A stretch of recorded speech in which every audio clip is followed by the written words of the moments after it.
আজকে আমরা পায়েস রান্না করব।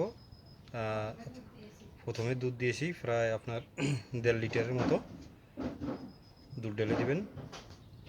তারপর সাথে একটু পানি দিবেন।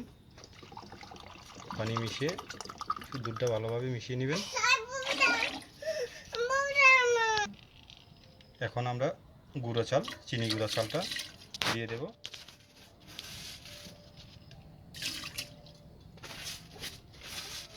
চিনি গুঁড়া চাল প্রায় 250 গ্রামের মতো। একটু লবণ দেব। লবণ দিয়ে আমরা দুধটাকে ভালোভাবে ফুটিয়ে নেব।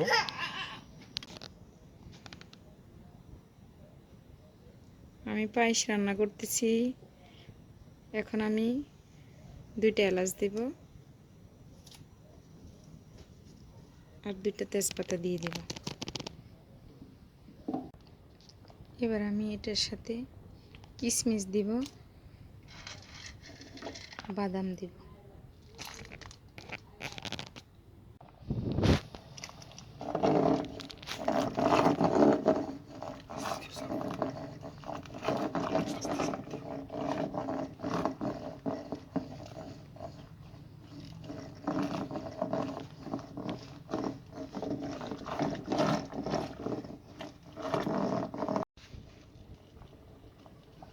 এবার চিনিটা দিয়ে দেব।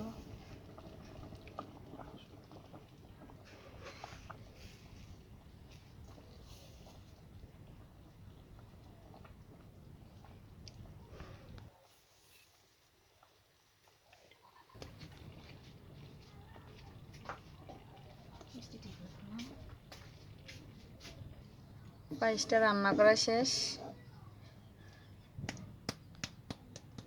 এখন নামিয়ে নেব, তারপর পরিবেশন।